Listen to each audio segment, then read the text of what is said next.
Hello student, I Vikas Kumar Agarwal, associate professor, Shri Ram group of college Muzaffarnagar. मैं आपको competitive examinations में जो मैथमेटिक्स सब्जेक्ट में टॉपिक आते हैं वो आपको मैं समझाना चाहता हूँ ताकि आप अच्छे से एग्जाम क्लियर कर लें। तो इसी क्रम में हमारे आज टॉपिक चलेंगे।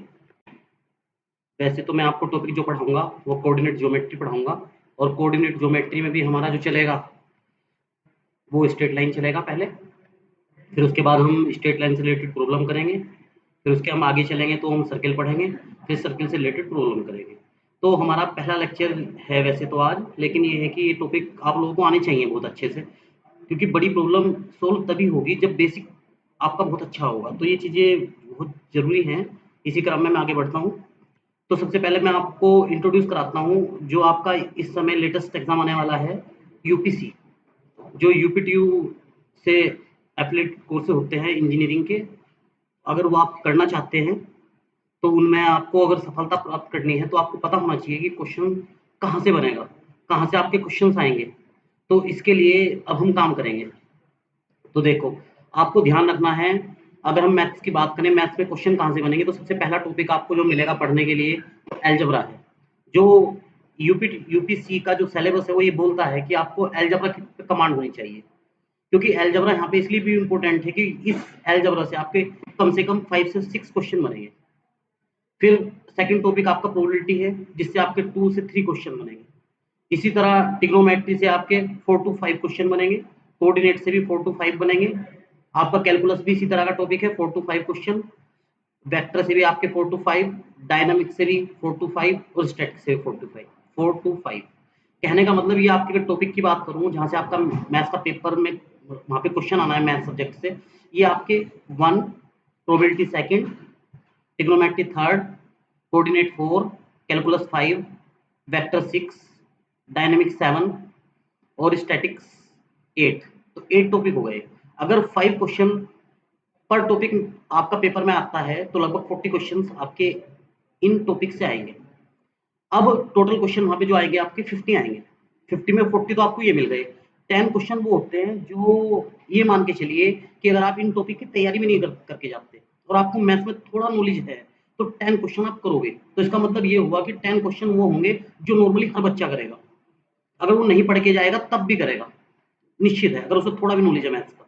लेकिन अगर वो टॉपिक ये तैयार करेगा तो वही बच्चा अच्छे स्कोर भी लाएगा और एग्जाम के अंदर उसकी मेरिट होगी बड़ी अच्छी, ताकि वो यूपीसी में अच्छी रैंक भी हासिल करेगा और सिलेक्शन के चांस गवर्नमेंट कॉलेज वगैरह ये सब उसे बड़ा फायदा होगा इन सब चीज़ों में। ठीक है, तो ये हमारा पूरा सिलेबस है जहाँ से क्वेश्चन आने हैं। और जो मुझे आपको पढ़ाना है आज टॉपिक, वो मैं कोऑर्डिनेट से स्टार्ट कर रहा हूँ। आप ये सोच रहे होंगे सर ने आपने पहला क्वेश्चन अलजेब्रा क्यों स्टार्ट नहीं किया। देखो, कोऑर्डिनेट एक ऐसा है कि किसी भी टॉपिक को इनमें से पढ़ाऊँ तो ज्योमेट्री की जरूरत आपको जरूर पड़ेगी। अगर ज्योमेट्री आपसे नहीं आती तो शायद आप टॉपिक में कामयाब नहीं है। किसी भी टॉपिक में ज्योमेट्री बेहद जरूरी है। जितने भी टॉपिक मैं पढ़ाऊंगा सब में कहीं ना कहीं किसी न किसी फॉर्म में यूज होगी ज्योमेट्री। तो इसलिए हम ज्योमेट्री से स्टार्ट कर रहे हैं। तो मैं आगे चलता हूँ, ज्योमेट्री में स्टार्ट करूंगा, इसलिए मैंने टॉपिक लिखा है कोऑर्डिनेट ज्योमेट्री। पहले हम बेसिक पे बात करेंगे, उसके बाद आगे बढ़ेंगे। देखो, आज मैं लेक्चर 1 स्टार्ट कर रहा हूँ, कोऑर्डिनेट पे मैं बात कर रहा हूँ, कोऑर्डिनेट ज्योमेट्री। अब इसमें आपको पता है हमारे पास जो पेपर में आने वाले हैं ज्योमेट्री से जो क्वेश्चन आएंगे वो 2D ज्योमेट्री से बेस आएंगे। ज्योमेट्री 3D भी होती है, लेकिन 3D आपकी नहीं आएगी। आपकी जो आएगी वो 2D आएगी। 2D से ही आपके क्वेश्चन आएंगे। तो अब 2D के बारे में आपको थोड़ा बेसिक नॉलेज होना जरूरी है, वो बेसिक नॉलेज मैं आपको दे देता हूँ। अब वो नॉलेज कहाँ से मिलेगी, तो पहले आप समझो इस बात को। अब हमारा लेक्चर 1 स्टार्ट हो रहा है, तो हम बेसिक्स पे काम कर रहे हैं। हमें पता है 2D ज्योमेट्री के अंदर एक तरफ एक्स एक्सिस होता है आपका, एक तरफ वाई एक्सिस होता है। अब हमने वाई एक्स के नेगेटिव में माइनस वाई एक्सिस ड्रॉ की कर दिया और एक्स के opposite minus x axis draw कर दिया। तो इस तरह चलते हैं पूरा सिस्टम ये। अब इस पे हम मार्किंग कर दे रहे हैं। सेंटर में हम 0 से मार्किंग करते हैं, एक्स एक्स पे प्लस का 1, 2, 3, 4 और इसके नेगेटिव नंबर्स जो होते हैं वो नेगेटिव एक्सिस पे ड्रॉ कर दिए। इसी तरह वाई एक्सिस पे भी हमने वही, सेंटर में 0 चल ही रहा है, ऊपर की तरफ चलोगे प्लस का 1, 2, 3 और कहाँ तक जाएंगे हम, इनफाइनाइट तक। और अगर अपोजिट साइड की बात करें तो माइनस नंबर जितने भी हैं, नेगेटिव वाले नंबर है वो ड्रॉ होंगे। अब ये 2D सिस्टम हो गया। अब आप इसमें ध्यान से देखेंगे तो इसमें 4 क्वाड्रेंट आपके बनेंगे। क्वाड्रेंट को हिंदी में बोलते हैं चतुर्थांश। सबसे पहला क्वाड्रेंट आपका जो बनेगा वो एक्स वाई प्लेन होगा। क्योंकि x ये है, y ये है, तो एक्स वाई प्लेन को फर्स्ट क्वाड्रेंट बोलते हैं हम 2D में। ठीक है, इसके अंदर क्या क्या होता है, x और y जब हम कोऑर्डिनेट बनाते हैं, जैसे कि मैंने 2 कोऑर्डिनेट लिखा, तो सबसे पहले x 2 है और y भी कितना है इसका 2, तो ये कोऑर्डिनेट बना पूरा का पूरा 2 तो दोनों साइन पॉजिटिव है, 2 का भी साइन पॉजिटिव है और सेकंड y वाला 2 का भी साइन पॉजिटिव है, तो ये कहाँ ड्रॉ होगा, ये एक्स वाई प्लेन में ड्रॉ होगा, क्योंकि एक्स वाई प्लेन में देखो इधर की तरफ चलोगे तो भी x है, उधर की तरफ चलोगे तो y है, दोनों साइन कहाँ आएंगे, पॉजिटिव, इस वाले क्वाड्रेंट में आएंगे। तो फर्स्ट क्वाड्रेंट में आपके दोनों साइन जो क्या मिलेंगे, पॉजिटिव मिलेंगे आपके। ठीक है, अब ये पॉइंट ड्रॉ कैसे करते हैं, पहले इस बात पे आते हैं, फिर आगे कंटिन्यू करता हूँ। जैसे कि आपको कहा उसने 2 पॉइंट ड्रॉ करो, तो सबसे पहला आपका काम यही है कि पहले आप एक्स एक्स पे जाना, क्योंकि पहला जो कोऑर्डिनेट है वो एक्स को रिप्रेजेंट करता है। ठीक है, तो एक्स पे जाना 0 1 और 2, जैसे आप 2 पे जाओगे तो ऊपर जाके डॉट, ठीक है ना, यहाँ लगा दी डॉट, लेकिन अभी नहीं लगाना, अभी आप एक्स पे कितना चले हो 2, तो अब आपको पॉइंट क्या ड्रॉ करना है 2 तो फिर आपको वाई पे कितना चलना पड़ेगा, फिर दोबारा 2 चलना पड़ेगा, क्योंकि देखो सेकंड कोऑर्डिनेट 2 है, तो हम इस पे ऊपर की तरफ चले, जैसे ऊपर की तरफ चले तो पॉइंट क्या बन गया 2 तो ये पॉइंट आपका 2 ड्रॉ हो गया। अगर मुझे पॉइंट 2 4 ड्रॉ करना है तो मैं क्या करूंगा, पॉइंट 2 मतलब ये वाला पॉइंट 2 4 ड्रॉ करना है, आप कैसे करो, एक्स कोऑर्डिनेट तो है 2, एक्स एक्स पे जाएंगे हम 2 तक पहुंचे, फिर वाई एक्स पे कितना ड्रॉ करना है 4, तो ऊपर चलेंगे, ऊपर जैसे वाई एक्स पे चलेंगे तो हम कहाँ पहुंचेंगे 4 पे, तो आपका पॉइंट ये ड्रॉ हो गया, ये क्या बन गया 2 4। तो हमेशा याद रखेंगे जो हमारा कोऑर्डिनेट सिस्टम होता है पहले उसमें एक्स लिखा होता है, सेकंड पे वाई लिखा होता है। जो एक्स है तो ड्रॉ करते वक्त पहले हमें एक्स को ड्रॉ करना होगा, सेकंड हम वाई पे पहुंचेंगे, तब पूरा कोऑर्डिनेट आपका कंप्लीट होगा। जो एक्स है, एक्स को हिंदी में बोलते हैं भुज, इंग्लिश में बोलते हैं एब्सेसा। जो वाई है, वाई को हिंदी में बोलते हैं कोटि, इंग्लिश में बोलते हैं ऑर्डिनेट। तो इस तरह इन पॉइंट्स की हम ड्राइंग कर सकते हैं। इसी तरह अगर हमें ड्रॉ क्या करना है, -2 और 3 पॉइंट, ये पॉइंट ड्रॉ करना है, तो क्या करेंगे हम, एक्स कोऑर्डिनेट कितना -2, तो पहले एक्स पे ही चलना है आपको, ये नहीं कि आप वाई पे चलोगे, ऐसा कोई नहीं, हम ये पहला आप एक्स पे चलोगे तो एक्स पे कितना पहुंचोगे -2, फिर वाई के लिए कितना चलना पड़ेगा 3, क्योंकि सेकंड कोऑर्डिनेट 3 है, तो बस ऊपर की तरफ छोड़ो तो 3 आ जाएगा आपका, तो -2 और 3। तो इसीलिए मैंने यहाँ पे मार्किंग कर दी, जो पहला क्वाड्रेंट आपका होता है उसमें दोनों के साइन कैसे होंगे, प्लस। सेकंड क्वाड्रेंट की बात करोगे तो पहले वाला साइन माइनस, दूसरे वाला साइन प्लस। थर्ड क्वाड्रेंट की बात करोगे तो माइनस माइनस साइन ड्रॉ होते हैं। अगर हम फोर्थ क्वाड्रेंट की बात करते हैं तो पहला साइन प्लस होता है, दूसरा माइनस होता है, क्योंकि इस क्वाड्रेंट में क्या चलना होता है, पहले नॉर्मल सी बात है एक्स कोऑर्डिनेट चलना, तो एक्स कोऑर्डिनेट प्लस चलता है तो इधर की तरफ चलेगा, और वाई कोऑर्डिनेट कैसा है नेगेटिव, तो नीचे की तरफ चलेगा। तो कुल मिला के इस वाले क्वाड्रेंट में केवल वही पॉइंट आते हैं जिनका पहला एक्स कोऑर्डिनेट तो प्लस में हो, वाई कोऑर्डिनेट कैसे किस में हो, माइनस में। तो इस तरह मैंने बेसिक नॉलेज आपको दी है। अब हम थोड़ा और आगे चलते हैं और आगे बढ़ते हैं। अब अगर हम आगे चलें तो कुछ बेसिक फॉर्मूलों की हमें जरूरत पड़ती है। अब आप ये सोच रहे होंगे सर ये बेसिक फॉर्मूले क्यों बता रहे हैं, ये बेसिक फॉर्मूले मैं आपको इसलिए बता रहा, इसका मतलब ये नहीं है कि आप कोचिंग कर रहे हो तो आपको भारी प्रॉब्लम एकदम से देंगे, नहीं। हमेशा याद रखना, सबसे पहला नियम है कि बेसिक आपका मजबूत होना चाहिए।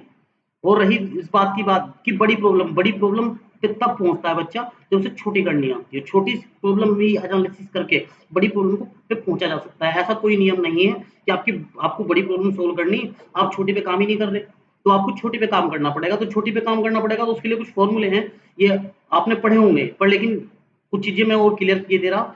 तो सबसे पहले बेसिक फॉर्मूला आपको पता होना चाहिए कि अगर कोऑर्डिनेट सिस्टम की हम बात करें और हमें 2 पॉइंट दिए हों, एक पॉइंट पी दिया हुआ हो, सेकंड पॉइंट क्यू दिया हुआ हो, पी पॉइंट के कोऑर्डिनेट दिए हों, क्यू पॉइंट के कोऑर्डिनेट दिए हों, और हमें 2 पॉइंट के बीच की डिस्टेंस निकालनी हो, तो हमेशा इस फॉर्मूले का इस्तेमाल करना है हमें। इस बात का ध्यान रखना, कहीं भी आपको 2 पॉइंट दिए हों और आपको वहां पर डिस्टेंस की आवश्यकता हो, तो आप मेरे इस पहले डिस्टेंस फॉर्मूले का यूज करेंगे, इसे आपको याद कर लेना। दूसरा फॉर्मूला, डिवीजन फॉर्मूला। ये डिवीजन फॉर्मूला वहां लगाया जाता है, मान लिया आपके पास में एक पॉइंट पी है जिसके कोऑर्डिनेट x1 y1 है, दूसरा पॉइंट क्यू है जिसके कोऑर्डिनेट x2 y2 है। बाय द वे वो ये कहे p और q को m और n के अनुपात में डिवाइड करो, ठीक है ना। तो जब हम m और n के अनुपात में डिवाइड करोगे p और q पूरी लाइन को, तो एक कहीं भी तो डिवीजन का मार्क आ रहा होगा। मान लो सपोज वो डिवीजन का मार्क हमारा क्या है, r है, और उसके कोऑर्डिनेट कितने हैं x और y, और आपको p और q मिले हैं और ये पता है m और n किस रेशो में डिवाइड है। तो आपको क्या करना है, इस r के अगर कोऑर्डिनेट पता करने हैं तो हम किससे करेंगे फॉर्मूला, mx2 + nx1 बटे m + n। इसी तरह y कोऑर्डिनेट किस तरह निकाल लेंगे, इस फॉर्मूले से निकाल लेंगे। इस डिवीजन को बोलते हैं इंटरनल डिवीजन, ठीक है, इंटरनल डिवीजन। अब एक किसी में एक्सटर्नल डिवीजन होता है, अगर पी क्यू लाइन को कहीं बाहर किसी पॉइंट आर पे अगर डिवाइड करना हो और आपको पता हो पी से आर तक का जो पूरा रेशो है वो कितना है, एम है, और Q से R तक का रेशो कितना है n। तो इस डिवीजन को, क्योंकि ये डिवीजन कहाँ हुआ है, बाहर की तरफ, अगर कहीं तो आपको इस तरह के पॉइंट की आवश्यकता है, बाहर की तरफ की डिवीजन की आवश्यकता है, तो आप मेरे एक्सपोनेंशियल फॉर्मूले का इस्तेमाल करेंगे। अब इसी में एक तीसरा पॉइंट मैंने लिखा मिड पॉइंट। इस फॉर्मूले की आवश्यकता नहीं थी, लेकिन आपको बताना था ताकि ये ऊपर यूज हो जाए। देखो मिड पॉइंट फॉर्मूले के, अब देखो उसने क्या करा, आप क्या लिखा formula, mid point of two point जिनके कोऑर्डिनेट आपको क्या दिए x1 y1, दूसरा क्या दिया x2 y2। वो ये कह रहा कि मैं आपको एक पॉइंट P दे रहा हूँ, दूसरा पॉइंट आपको Q दे रहा हूँ, P के कोऑर्डिनेट दे रहा हूँ, Q के कोऑर्डिनेट दे रहा हूँ। आप इस PQ लाइन को बराबर भागों में बांटिए। वो ये कह रहा बराबर भागों में, शब्द डायरेक्ट ना बोल के उसने क्या कहा, मिड पॉइंट निकालिए इसका, मतलब मिड पॉइंट क्या है, R है। तो इसका मतलब ये हिस्सा भी 1 और ये हिस्सा बराबर बराबर भागों में बटेगा दोनों हिस्से। अब दोनों हिस्से बराबर भागों में बटने के साथ ही आपका यही फॉर्मूला आएगा। फर्क इतना है, m का मान भी 1 हो जाएगा, n का मान भी 1 हो गया, ठीक है। और आप फॉर्मूले में जैसे रखोगे आपका ये मिड पॉइंट का फॉर्मूला आ जाएगा। तो ये फॉर्मूला आपको याद रखना है। फिर थोड़ा और आगे बढ़ते हैं हम। उसके बाद है सेंट्रोइड ऑफ ट्रायंगल। सेंट्रोइड का हिंदी मीनिंग होता है गुरुत्व केंद्र।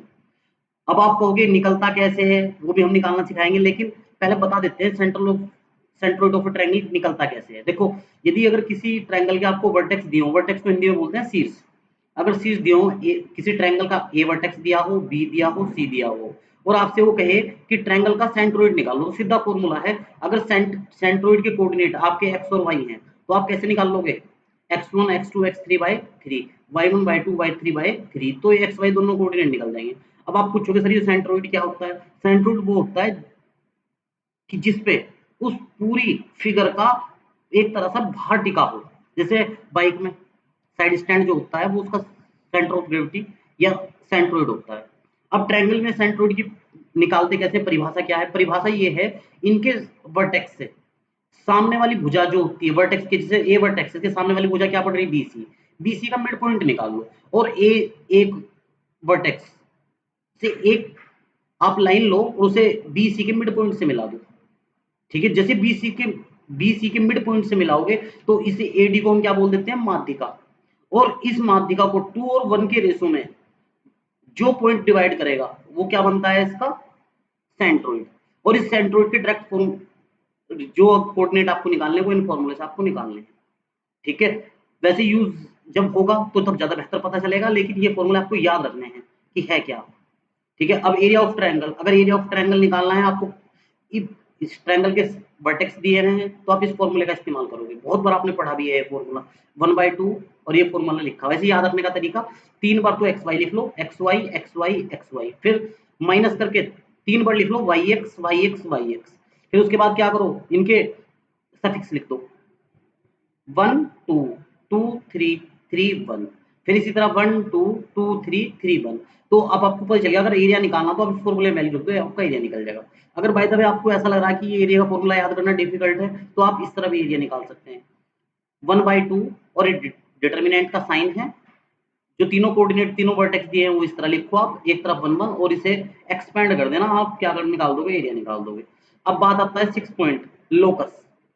लोकस क्या होता है, किसी पॉइंट का लोकस, जब कोई पॉइंट किसी पाथ को ट्रेस करता है या किसी पाथ पे किसी नियम के अनुसार घूमता है, तो उसे बोलते हैं उसका लोकस, उस पॉइंट का लोकस।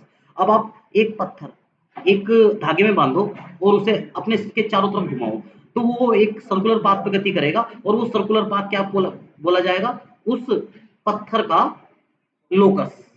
क्लियर बात मेरी। अब पत्थर को इंग्लिश में बोलते हैं, छोटे टुकड़े को पत्थर के, ऑब्स्टेकल, ठीक है ना। इंग्लिश में अगर बोलेंगे तो ये बोलेंगे एक ऑब्स्टेकल हम एक साइड से अगर बांध दें तब उसे सर्कुलर पाथ में मूव कराएं, तो वो नियम को फॉलो कर रहा है कि सर्कुलर पाथ में मूव कर रहा, तो इसे क्या हुआ, उस पॉइंट का लोकस हुआ, ठीक है। या हम ये कहें कि जब हम किसी पाथ को फॉलो करते हैं तो हमारे कदम जिस हिसाब से उस पाथ पर मूव करते हैं तो वो हमारा क्या हुआ, लोकस हुआ, ठीक है ना। इसे हम करेंगे भी आगे, थोड़ा सा क्वेश्चन भी करेंगे, इस पे पहले फॉर्मूले बता रहा हूँ। अब देखते हैं 7वां formula, equation of straight line. अगर कोई कहता है स्ट्रेट लाइन की इक्वेशन निकल लिखिए, और आपकी लाइन क्या है, पैरेलल टू एक्स एक्सिस है, तो आप समझ लो ये एक आपका एक्स एक्सिस है, इसके पैरेलल मतलब हिंदी में बोलते हैं पैरेलल को समानांतर। तो एक्स एक्स के समानांतर क्या हो गया, ये लाइन हुई। तो मैंने ये डिस्टेंस अगर b मान ली तो y is equal to b. तो ध्यान रखना, अगर x के पैरेलल वो लाइन लिखने के लिए गए तो हमेशा आप कौन सी लाइन लिखोगे, y is equal to b. अगर y x के समानांतर कहे वो, तो वाई एक्स के पैरेलल खींच दो लाइन, कुछ ना कुछ डिस्टेंस तो होगी, ए डिस्टेंस है मान लिया, तो ये लाइन क्या बोल ली जाएगी, एक्स इज इक्वल टू ए। याद रखना इस बात को भी। थोड़ा और आगे चलते हैं। अब हम बात करते हैं general equation of straight line. ध्यान रखना 2D सिस्टम के अंदर जनरल इक्वेशन जो स्ट्रेट लाइन होती है वो a x plus b y plus c is equal to 0 होगी। ठीक है। फिर 9 नंबर पे फॉर्मूला है हमारा इक्वेशन ऑफ स्ट्रेट लाइन। अगर कोई ये कहे कि किसी ऐसी लाइन की इक्वेशन लिखिए जो एक्सिस पे इंटरसेप्ट काटती है, जैसे ये एक्स एक्स पे ये इंटरसेप्ट बनाती है, वाई एक्स पे बी इंटरसेप्ट बनाती है, तो उस लाइन की इक्वेशन ये होगी। याद रखना अगर ऐसी लाइन कहीं पे लिखी हुई तो आपको इस बात का ध्यान होना चाहिए कि जो ए है ये किस पे डिस्टेंस है, ओरिजिन से, जिस पॉइंट पे एक्स एक्स पे कटा होगा। ठीक है। बी क्या है, वाई एक्स पे जो इंटरसेप्ट कटा हुआ है ये होता है। अगर ये इक्वेशन कहीं आपको लिखाई दे तो आपको पता होना चाहिए ए कहां से कहां तक का डिस्टेंस है, बी कहां से कहां तक का। ये बड़ी छोटी बात है, लेकिन ये है जब आप क्वेश्चन करोगे तो समझ में आएंगे। ये मत सोचना कि कोचिंग है तो फिर आप भारी भारी क्वेश्चन करेंगे, ऐसा नहीं है। आपके जो भारी क्वेश्चन है वो इन्हीं छोटी बातों से होने हैं, बहुत छोटी बातों से। क्वेश्चन डिफिकल्ट नहीं आता पेपर में। अगर 4 मार्क्स का क्वेश्चन आ रहा, 50 क्वेश्चन दे रखे उसने, तो वे समय भी उसी हिसाब से लेंगे। ऑब्जेक्टिव ऑप्शन है, ये नहीं कि एक क्वेश्चन में लग गया आप पूरा उसी में। छोटी बात थे, बहुत छोटी बात आपको पिक करनी है, उस क्वेश्चन सोल्व करना है। अब देखिए आगे इक्वेशन ऑफ स्ट्रेट लाइन। अगर वो किसी ऐसी स्ट्रेट लाइन की इक्वेशन लिखनी है जो वाई एक्स पे इंटरसेप्ट बनाती हो सी और एक्स से एंगल क्या बनाती हो थीटा, तो उसका इक्वेशन जो है y is equal to m x plus c से लिखा जाएगा। तो याद रखना अगर कहीं पे y is equal to m x plus c इस फॉर्मेट में इक्वेशन लिखी हुई और x की गुणा में क्या है m, x की गुणा में कुछ भी वर्ड है मतलब, तो वो किसका काम करेगा, tan थीटा का। और जो c क्या होता है, c वाई एक्स पे जो इंटरसेप्ट कटा है ये, इस लाइन की हेल्प से, जो लाइन मैंने खींची है इस लाइन की हेल्प से जो वाई एक्स पे इंटरसेप्ट कटा है इसे बोलते हैं हम c। क्लियर। जो m है, m को हम tan थीटा भी बोलते हैं, m को हम ग्रेडियंट भी बोलते हैं, हिंदी में प्रवणता भी बोलते हैं। तो ध्यान रखना ऐसे फॉर्मेट में अगर लिखी हुई इक्वेशन इस ऊपर वाले में इंटरसेप्ट फॉर्म में, तो याद रखना ए और बी क्या होते हैं एक्सिस पे। अगर इस फॉर्मेट में इक्वेशन है तो पता होना चाहिए सी क्या है और ये m क्या है, m किसको रिप्रेजेंट करेगा। ठीक है ना। अब फॉर्मूला नंबर 11 इसके अंदर कह रहा है इक्वेशन ऑफ स्ट्रेट लाइन जो पास होती है 2 पॉइंट से। अगर 2 पॉइंट से जाने वाली लाइन की इक्वेशन आप निकालना चाहते हैं तो उस लाइन की इक्वेशन आप इस फार्मूले से निकाल सकते हैं। जहां पे ये वाला जो बीच में लिखा हुआ y2 माइनस y1 बटे x2 माइनस x1, ये किसका काम करेगा, परमाणुता का, जिसे हिंदी में बोलते हैं ग्रेडियंट, इंग्लिश में बोलते हैं ग्रेडियंट, हिंदी में बोलते हैं परमाणुता। आपको ध्यान रखनी है अगर 2 पॉइंट आपको दिए और वो कहे लाइन निकाल लो, भाई 2 पॉइंट के बीच की डिस्टेंस का फॉर्मूला मैंने आपको दिया, 2 पॉइंट के को सेक्शन में डिवाइड करना है, मतलब 2 भागों में बांटना है, उसका फॉर्मूला मैंने आपको दिया। अगर वो कहे नहीं मुझे ये नहीं चाहता, डिस्टेंस नहीं चाहती मुझे, 2 पॉइंट्स मतलब इस पूरी लाइन को डिवाइड करने वाला फॉर्मूला नहीं चाहता, मुझे तो ये चाहिए पी और क्यू लाइन की इक्वेशन क्या है, तो आप इस फॉर्मूले से निकाल सकते हैं। क्लियर बात मेरी आई समझ में। तो इस तरह आप ये फॉर्मूला याद रखना। थोड़ा और आगे चलते हैं। देखिए इसे क्या कह रहा है वो, equation of straight line in normal form. अगर किसी स्ट्रेट लाइन की इक्वेशन नॉर्मल फॉर्म में निकालनी हो तो वो हमेशा इस तरह की होती है। अब इसी कैसे रीड करते हैं, इसे इस तरह रीड करते हैं। मान लो सपोज आपकी पी और क्यू लाइन है, इस लाइन की इक्वेशन निकालनी है और आपको उसने 2 चीज दी, ओरिजिन से लाइन पर डाला गया परपेंडिकुलर, उसका लेंथ दे दिया p, और उस जो परपेंडिकुलर डाला है उसका एक्स एक्स से एंगल दे दिया। तो आप अगर लाइन की इक्वेशन लिखेंगे तो इस फॉर्मूले में वैल्यू रख देना, तो आपका लाइन का इक्वेशन आ जाएगा। आपको कहीं कोई डाउट, किसी डाउट की आवश्यकता है नहीं यहाँ पे, ना डाउट लेने की आवश्यकता। आपको ध्यान रखना ये इक्वेशन किसकी है, ये इक्वेशन तब निकालनी जाती है जब आपको उस लाइन पे डाला गया जो परपेंडिकुलर है उसका लेंथ दिया हुआ हो, उसका एंगल दिया हो एक्स एक्सिस से, तो आप इस फॉर्मूले से लिख लेंगे। ये अपने आप दिमाग में आपको बैठा लेने, अगर ये फॉर्मूला आप नहीं बैठाओगे तो छोटी छोटी बातों पर आपको दिक्कत होगी। जब कोई बड़ी प्रॉब्लम आएगी इसके अंदर ये बातें आएंगी तो आपके दिमाग में एकदम के लिए खाना चाहिए कि नहीं ऐसा है तो ऐसा कर लेना चाहिए, इसके लिए तो ये बनेगा, इसके लिए तो अपने आप ही आइडियाज आएंगे। ऐसा कोई नियम मैथमेटिक्स में नहीं है कि मैं आपको कोई शॉर्टकट बता दूं या कोई कोचिंग का शॉर्टकट बता दूं, कोई नहीं बता सकता। केवल फॉर्मूले हैं। जब कोई चीज वो कहेगा आपसे तो आपको उसके कहे अनुसार एकदम दिमाग में आइडिया आना चाहिए कि इसके लिए तो ये होना चाहिए। ठीक है ना। अब देखें फॉर्मूला नंबर 13 इसके अंदर क्या कह रहा है, इसके अंदर वो ये कह रहा है कि अगर 2 लाइन आपको दी हैं और वो ये कहे कि ये 2 लाइनें आपको मैं दे रहा हूं तो इनका पॉइंट ऑफ इंटरसेक्शन निकालिए। तो सिंपल सी बात है, अगर 2 लाइनें देगा और वे 2 लाइनें एक दूसरे को काटती हैं तो आपको जिस पॉइंट पर काटेगा, अगर उस पॉइंट के कोऑर्डिनेट कितने हैं एक्स और वाई, तो जिस पॉइंट पर कट करेंगे उसे इंग्लिश भाषा में बोलते हैं इंटरसेक्शन। ठीक है ना। जो वो इंटरसेक्शन करेंगी मतलब कट करेंगे एक दूसरे को किसी पॉइंट पे, उस पॉइंट के आपको कोऑर्डिनेट निकालने, तो एक्स कोऑर्डिनेट इस तरह से, वाई कोऑर्डिनेट इस तरह से। ये देखो ये तो हो गए फॉर्मूले। आपको सीधा सीधा काम करना, अगर 2 लाइनें एक दूसरे को कट करती हैं किसी पॉइंट पे तो आप इन दोनों लाइन को उठा के सोल्व कर दो। और जो एक्स और वाई की वैल्यू आएंगी वही आपका पॉइंट ऑफ इंटरसेक्शन होगा। सिंपल सी बात है। अगर कहीं आपको ऐसी आवश्यकता है कि उसने दो लाइनें आपको दी और उनके पॉइंट ऑफ इंटरसेक्शन की आवश्यकता है कि किस पॉइंट पे वो कट करती है, दोनों को उठा के सोल्व कर दो। अगर एक्स और वाई के मान निकलते हैं आपके, इसका मतलब वे कट करेंगे। अगर वे एक्स और वाई का मान आप निकाल ही नहीं पा रहे, ऐसी स्थिति वहां पे आ गई कि एक्स वाई के मान नहीं निकल रहे, इसका मतलब क्या है कि वे लाइनें कट ही नहीं करेंगी आप एक दूसरे को। फॉर्मूला नंबर 14, अगर वो ये कहे कि मैं आपको दो स्ट्रेट लाइन दे रहा हूं और आप एक ऐसी स्ट्रेट लाइन निकालिए जो इन दोनों लाइनों से होकर गुजरती हो, तो उस लाइन का इक्वेशन आप इस फॉर्मूले से निकाल देना। इसके अंदर जो लैम्डा मैंने यूज किया, ये एक तरह से आर्बिट्ररी कांस्टेंट है, ये जो कंडीशन होगी उस कंडीशन के अकॉर्डिंग निकल जाएगा। ठीक है ना। फॉर्मूला नंबर 15, अगर आपको दो लाइन दी हो y is equal to m1x plus c1, दूसरी लाइन दी हो y is equal to m2x plus c2, और दो लाइनों के बीच में एंगल आपको निकालना हो, तो आप इस फॉर्मूले का यूज करेंगे tan theta is equal to m1 minus m2 1 plus m1 m2। जो m1 m2 हैं, जो लाइनें आपको दी हैं, उनकी कंपैरिजन पहले इनसे कर लेना और वो आप एंगल निकाल लेंगे। 16 फॉर्मूला, अगर किसी पॉइंट x1 y1 से किसी लाइन की आपको परपेंडिकुलर डिस्टेंस निकालनी है, तो आप इस फॉर्मूले से निकाल लेंगे। लाइन की इक्वेशन आपको देगा, जैसे ax plus b y plus c line की इक्वेशन दे रखी है, वो पॉइंट दे रखा है जिससे परपेंडिकुलर डाला गया, और आप परपेंडिकुलर लेंथ निकालना चाहते हैं, तो आप इस फॉर्मूले से निकाल लेंगे। ठीक है। तो आपको ध्यान रखना, ये सारे फॉर्मूले आपको याद रखने। अगर आप ये फॉर्मूले याद नहीं रखोगे तो गणित के अंदर कामयाब नहीं हो। जब तक आपको किसी की प्रॉपर्टी नहीं पता होगी, जब तक कामयाब नहीं हो।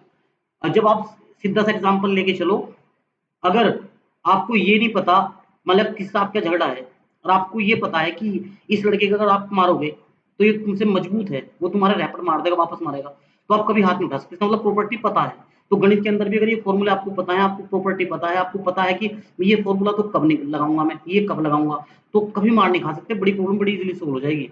अब देखते हैं नेक्स्ट फॉर्मूला नंबर 17, अगर आपको कोई स्ट्रेट लाइन दे दे वो और ये कहे इस लाइन के समानांतर लाइन की इक्वेशन निकालिए, तो आपको केवल ये करना है ax plus b y plus lambda लिख देना, बस इतना कर देना।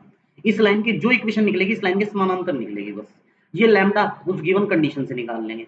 क्योंकि जब दो लाइनें समानांतर होती है ना, वे सेम होती हैं, बस फर्क कितना होगा कि हो सकता है एक लाइन की लेंथ कम हो, एक लाइन की लेंथ ज्यादा हो, बस इतना फर्क पड़ेगा। या जो लाइन है थोड़ी सी ऐसा हो सकता है कि उसका कोई एक डायमेंशन चेंज हो रहा हो, इस तरह हो सकता है। बाकी जब समानांतर लाइन की बात होती है ना, जहाँ तक मेरा ख्याल है, या आप लोगों ने सबसे पहले क्वेश्चन किए होंगे, तो आपको खुद ही अनुमान होगा समानांतर लाइनें क्या होती हैं, जो बिल्कुल सेम सेम हो, उनसे मतलब होता है। अगर कोई कहता है कोई लाइन है आपके पास में, उस पर परपेंडिकुलर लाइन निकाल लो, तो आप क्या कर देना, उसके बी कोऑर्डिनेट को तो एक्स से गुना कर देना, जो एक्स कोऑर्डिनेट है उसमें माइनस मल्टीप्लाई करके वाई में गुणा कर देना, लैम्डा ऐड कर देना है।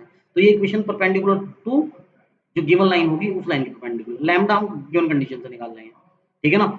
अब 18 फॉर्मूला नंबर 18, ये क्या है, इस फॉर्मूले का मैंने नाम लिखा है equation of pair of straight line. इसका मतलब पेयर का मतलब होता है जोड़ा। ठीक है ना। अगर इक्वेशन निकालनी है किसी स्ट्रेट लाइन के जोड़े की, ठीक है ना, तो या तो ये बात बोलते हैं, या हम इसे दूसरे शब्दों में बोल सकते हैं homogeneous equation of line in second degree. तो हमेशा याद रखना वो लाइन, वो जो इक्वेशन होगी वो इस फॉर्मेट में होगी, और उसकी जो लाइनें होंगी वो इस तरह की होंगी, y is equal to m1x, y is equal to m2x। ठीक है। और ध्यान रखना इन दोनों लाइनों की जो प्रवणताएं हैं, जो ग्रेडियंट है, उनका सम इस फार्मूले से निकलेगा और जो प्रोडक्ट है वो इस फार्मूले से निकलेगा।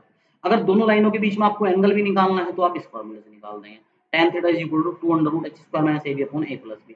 वे दो लाइनें इस तरह क्रॉस करती नजर आएंगी, एक तो इस तरह की होगी y is equal to m1x, और दूसरी होगी आपकी y is equal to m2x, उनके बीच में एंगल क्या होगा, थीटा। और इन दोनों लाइनों का कंबाइंड इक्वेशन आपका ये है, एक number ax square 2hxy plus by square, याद रखना।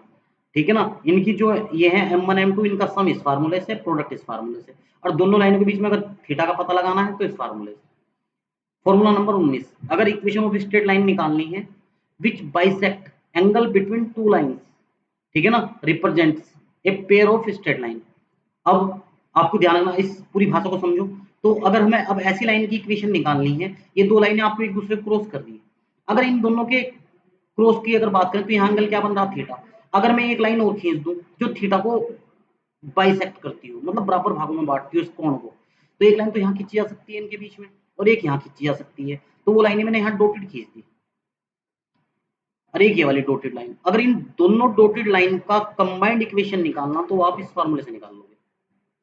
बस आपको ये पता होना चाहिए कि जो ये ओरिजिनल लाइन है, इनका इक्वेशन मिलना होना चाहिए, ये इक्वेशन आपको पता होना चाहिए एक नंबर। अगर एक नंबर इक्वेशन आपको पता है तो आप जो डॉटेड मैंने ये बाइसेक्शन एंगल वाली खींची, इन लाइनों का भी आप इक्वेशन निकाल सकते हो। इस तरह आपको इतने फॉर्मूले आपको तैयार कर लेने हैं, कहीं आपको कोई दिक्कत नहीं आनी, ये फॉर्मूले आप तैयार करो, जब नेक्स्ट लेक्चर में मैं बात करूँगा तो कुछ प्रॉब्लम सॉल्व करवाऊँगा, ठीक है ना? तो अच्छे से क्वेश्चन होंगे, आपकी दिक्कत मत मानना, ठीक है ना? अगर कोई समस्या है तो मैं उसके लिए भी आपको एक नंबर दूँगा अपने नेक्स्ट लेक्चर में, उस नंबर पे आप मुझे कॉल करना, आपकी प्रॉब्लम सॉल्व हो जाएगी। Okay, thank you.